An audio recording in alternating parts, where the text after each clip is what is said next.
Good morning to all of you. In today's class, I am repeating one question that some students had complained said I didn't understand this question. So I am repeating this question again. इस question को मैंने polynomials chapter से लिया था. Question है if alpha and beta are the zeros of the quadratic polynomial x square plus 5x minus k and alpha minus beta equal to 1, then find the value of k. So firstly I have supposed here let p for polynomial. हमने given polynomial को px let कर लिया, तो let P X be X square plus 5x minus K जो कि दिया हुआ है क्वेश्चन में. हमने इसको पी एक्स लेट कर लिया. अब इस पॉलिनोमियल से हम ए बी और सी निकाल लिया. ए का वैल्यू आप देख सकते हैं, एक्स स्क्वायर का कोफिशिएंट कुछ भी नहीं है तो 1 है. बी का वैल्यू आप देख सकते हैं, एक्स का कोफिशिएंट 5 है और सी माइनस के है जो कांस्टेंट टर्म है जिसे मुझे निकालना है. तो सबसे पहले हमने अल्फा प्लस बीटा निकाला जिसको हम सम ऑफ जीरोस कहते हैं, जिसका फॉर्मूला होता है माइनस बी अपॉन में ए. माइनस बी के प्लेस पे हमने 5 रख दिया और ए के प्लेस पे 1 रख दिया. -5/1 -5 होता है. उसके बाद हमने प्रोडक्ट ऑफ जीरोस निकाला अल्फा इंटू बीटा, जिसका फॉर्मूला होता है सी अपॉन में ए. सी का वैल्यू दिया है माइनस के, ए का वैल्यू 1, तो -k/1 दैट इज -k. हमने दोनों चीज निकाल के छोड़ दिया. उसके बाद जो कंडीशन है मेरा कि alpha minus beta equal to 1, इस कंडीशन को आगे ले जाते हुए हमको के का वैल्यू निकालना है. तो यहां पे न तो मेरे पास अल्फा है इंडिविजुअली, न ही बीटा है कि मैं यहां पे डायरेक्टली पुट कर सकूं. अब हम इसमें कुछ अपने तरफ से चेंजिंग करेंगे एक अलजेब्रिक आइडेंटिटी देके, जिससे कि हम उस आइडेंटिटी में अल्फा प्लस बीटा और अल्फा इंटू बीटा दोनों को पुट कर सके. तो हमने सबसे पहला काम क्या किया कि दोनों तरफ मैंने स्क्वायरिंग कर दिया. Squaring on both sides, LHSP और RHSP. तो अल्फा माइनस बीटा का होल स्क्वायर और इधर 1 का whole square. Alpha minus beta का होल स्क्वायर आप सबको पता है, ये होता है alpha square plus beta square minus 2 alpha beta that is equal to 1. क्योंकि आपने 9th में पढ़ा था कि a minus B whole square equal to a square plus B square minus 2ab. But यहां भी हमको वैल्यू पुट करना मुश्किल लग रहा है. क्यों? क्योंकि यहां भी अल्फा और बीटा मेरे पास नहीं है. हाँ, अल्फा इंटू बीटा तो है कि मैं यहां पे रख सकता हूं, बट अल्फा और बीटा मुझे अलग अलग नहीं है. अब हम क्या करेंगे, फिर इस आइडेंटिटी में कुछ चेंजिंग करेंगे. कैसे करेंगे? तो हमने क्या कर दिया कि ये जो -2 अल्फा बीटा था उसको मैंने 2 अल्फा बीटा -4 अल्फा बीटा के फॉर्म में लिखा.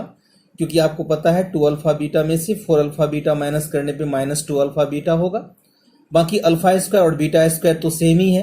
हमने सिर्फ -2 अल्फा बीटा को 2 अल्फा बीटा -4 अल्फा बीटा कर दिया. ऐसा क्यों किया? यहीं पे क्वेश्चन है बच्चे का कि सर आपने ये 4 अल्फा बीटा क्यों किया. हमने इसीलिए किया कि यहां से यहां तक तो मेरा आइडेंटिटी जा रहा है अल्फा प्लस बीटा का होल स्क्वायर, और ये बच जाएगा -4 अल्फा बीटा. तो अब हम अल्फा प्लस बीटा भी मेरे पास है और अल्फा इंटू बीटा भी मेरे पास है, तो हम यहाँ पे इस वैल्यू को पुट कर सकते हैं. इसीलिए हमने इसको एक ऐसे आइडेंटिटी के फॉर्म में ले गए जिसमें हम अपने अल्फा प्लस बीटा को और अल्फा इंटू बीटा को पुट कर सके. तो इसीलिए मैंने -2 अल्फा बीटा को लिख दिया 2 अल्फा बीटा -4 अल्फा बीटा. अब यहां से लेके यहां तक को मैंने लिखा अल्फा प्लस बीटा का होल स्क्वायर, क्योंकि होता है रियल में, और इसको एज इट इज छोड़ दिए -4 अल्फा बीटा को. अब हमने अल्फा प्लस बीटा को के बदले -5 रख दिए और अल्फा इंटू बीटा के बदले -k रख दिए इक्वल टू 1.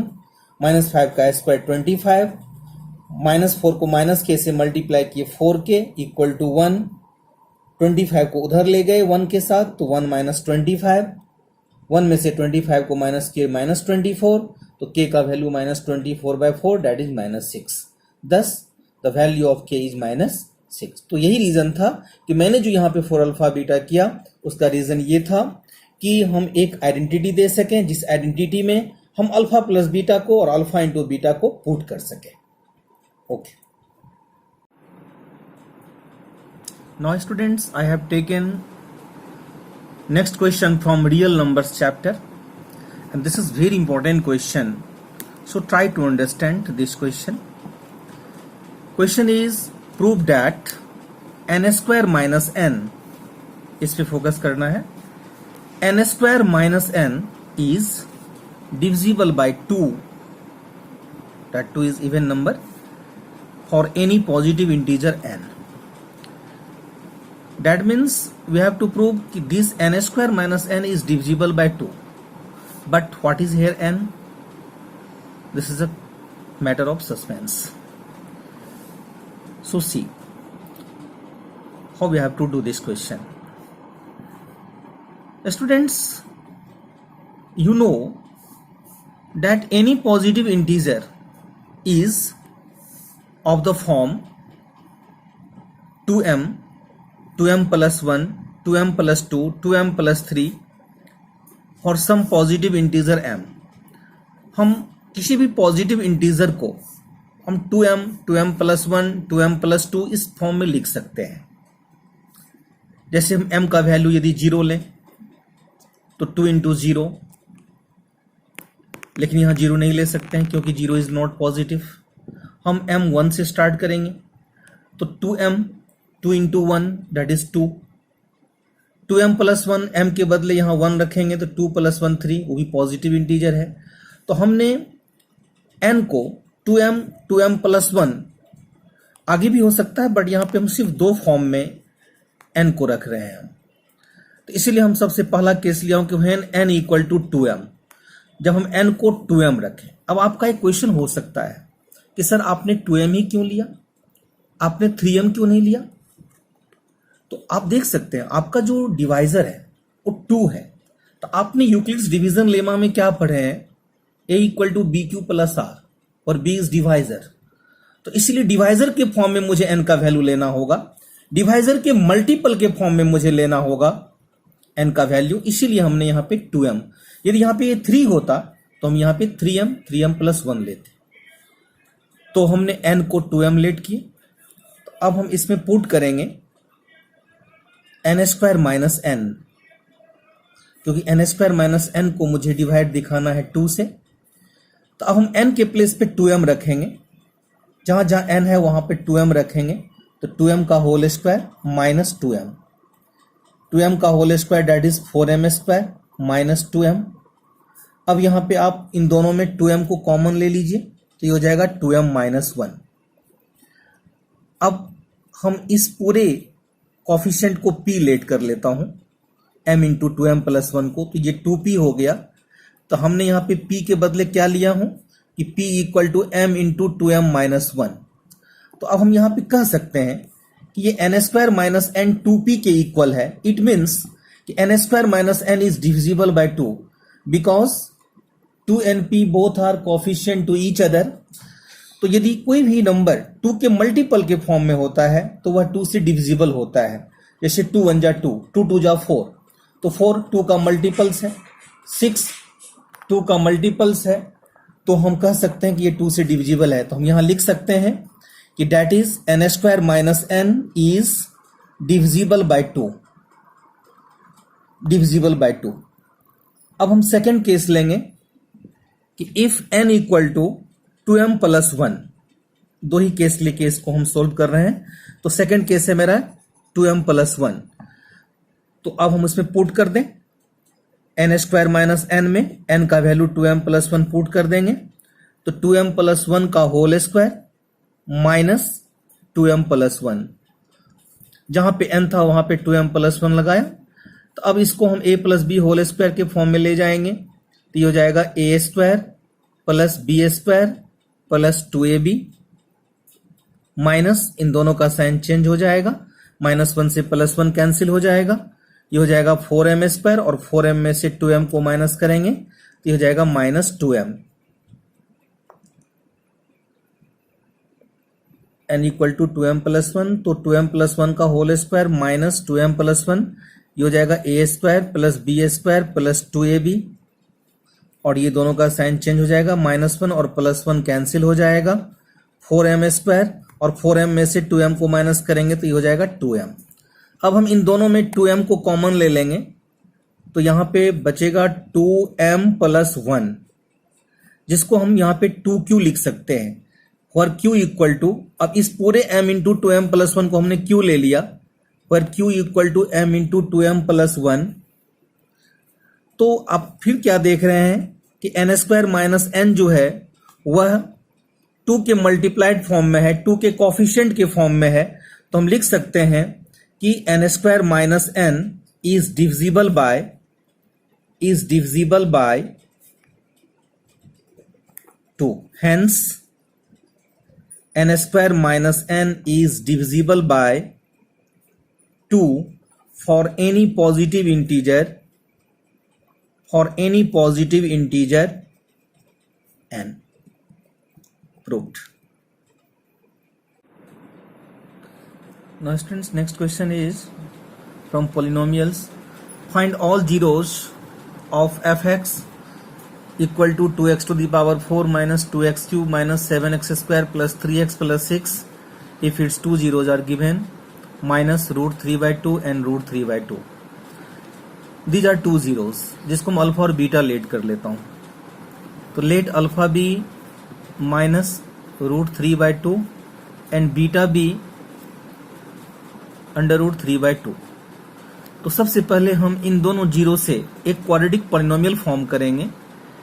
तो क्वाड्रेटिक पॉलिनोमियल का एक फॉर्मूला आपको पता होगा, quadratic polynomial equal to k into x² minus alpha plus beta into x plus alpha into beta, that is k, where k is constant, x² minus sum of zeros into x plus product of zeros. अब हम यहाँ पे put कर दे रहे हैं, alpha मेरा है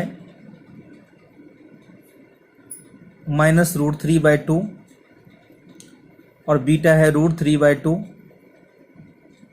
into x plus फिर अल्फा माइनस √3/2 इंटू √3/2 के x², ये कैंसिल हो जाएगा दोनों, तो एक माइनस और एक प्लस है, तो माइनस 0x और यहाँ प्लस माइनस माइनस, √3 को √3 से मल्टीप्लाई करेंगे 3, 2 को 2 से करेंगे 4, ये हो गया k इंटू x² माइनस 3/4। ये पूरा रूट के अंदर है, तो √2 को √2 से करेंगे तो यहाँ 2 होगा, क्योंकि ये पूरा 3 भी और 2 भी दोनों रूट के अंदर है, ये बाहर नहीं है, तो इसलिए √2 को √2 से करेंगे तो 2 ही होगा, तो यहाँ पे हम 2 लिखते हैं। तो ये हो जाएगा k, यहाँ एलसीएम ले लेंगे, 2x² माइनस 3 अपॉन में 2। अब इस 2 को बाहर कर लेते हैं k के जगह पे, और k इक्वल टू 1/2। तो मेरा जो एक्चुअल क्वाड्रेटिक पॉलिनोमियल हो गया वो ब्रैकेट के अंदर वाला हो गया, क्योंकि k को हम नेग्लेक्ट कर देते हैं, तो क्वाड्रेटिक पॉलिनोमियल जो हो गया वो 2x² माइनस 3 हो गया। अब जो हमारा गिवन पॉलिनोमियल है fx के फॉर्म में, उसको हम इस 2x² माइनस 3 से डिवाइड करेंगे। Now fx is divided by 2x² minus 3। तो fx का वैल्यू क्या है? fx का वैल्यू है 2x to the power 4 minus 2x cube minus 7x² plus 3x plus 6 को हम डिवाइड करेंगे किससे? 2x² माइनस 3 से। तो हम लॉन्ग डिवीजन मेथड से इसको डिवाइड कर रहे हैं, 2x² माइनस 3 से इसको हम डिवाइड करेंगे। तो पहले हम x² से इसको मल्टीप्लाई करेंगे, 2x² को एक्स स्क्वायर से मल्टीप्लाई करेंगे 2x⁴ होगा, और -3 को एक्स स्क्वायर से करेंगे तो -3x² होगा। अब यहां साइन चेंज करेंगे, माइनस और ये प्लस, ये और ये कैंसिल, इसका कोई लाइक टर्म नहीं है तो -2x³ एज इट इज आ जाएगा। -7 और +3 ये हो जाएगा -4, आगे का फिर एज इट इज पुट कर देंगे। अब हम यहाँ पे -x से करेंगे तो ये हो जाएगा -2x³ minus minus plus plus 3x। फिर यहाँ साइन चेंज करेंगे हम, यहाँ भी साइन चेंज करेंगे, कैंसिल, बच गया -4x² + 6। अब यहाँ पे इसको हम -2 से करेंगे तो ये हो जाएगा -4x² और minus minus plus 6। Sign change करेंगे, दोनों कैंसिल हो जाएगा, रिमाइंडर 0 आएगा, और आना भी चाहिए, इस केस में रिमाइंडर हमेशा 0 आता है। तो अब जो मेरा क्वोशेंट है वो क्वोशेंट क्या आया है, तो मेरा क्वोशेंट आया है x² - x - 2। अब हम इसका मिडिल टर्म स्प्लिटिंग करेंगे, -x को लिखेंगे -2x + x। अब पेयर बना के कॉमन लेंगे, इन दोनों में x कॉमन लेंगे तो x - 2, इन दोनों में 1 कॉमन लेंगे तो x - 2। तो एक फैक्टर हो गया x - 2 और एक फैक्टर हो गया x + 1। तो इस फैक्टर से हम जीरोज निकाल लेते हैं, 0 जार x - 2 से 0 हो जाएगा 2 और x + 1 से 0 हो जाएगा -1। तो यहां से 2 0 निकला और 1 0 ऑलरेडी पहले दिया हुआ था, 2 जीरोस पहले दिया हुआ था। Therefore all zeros are √3/2 -√3/2 2 and -1। तो ये 2 जीरो पहले का है और ये 2 जीरो मैंने अभी निकाला हूं। तो इस तरह इस पॉलिनोमियल्स के 4 जीरो होंगे, क्योंकि इसका डिग्री जो है वो 4 है। तो हमने आपको बताया था जिसके जितने डिग्रीज होते हैं उसके उतने जीरोज होते हैं, इसीलिए इस पॉलिनोमियल्स के 4 जीरो हुआ, 2 जीरो दिया हुआ था और 2 जीरो मैंने निकाला, 2 and -1। Now students, next question I have taken from same chapter, real numbers, and this is also very good question, like important question. Question is, देखिए एनसीईआरटी किसी एक्सरसाइज में ऐसा क्वेश्चन है, check whether 6⁴n, n power के form में है, can end with the digit 0 for any natural number n। इस question का मीनिंग क्या हुआ कि 6 के पावर n में क्या n का कोई ऐसा वैल्यू आएगा जिसको रखने से जो रिजल्ट आएगा उसका लास्ट डिजिट 0 होगा। तो इसका क्या रूल है, हम कैसे चेक करेंगे, क्योंकि n का वैल्यू तो इनफाइनाइट हो सकता है, तो हम कैसे समझेंगे कि हम कौन सा वैल्यू रखेंगे जिससे कि इसका लास्ट डिजिट 0 आएगा। तो इसके लिए इस चैप्टर में एक रूल है, एक मेथड है। तो let us see, we know that any positive integer ending with the digit 0 if it is divisible by 5, and so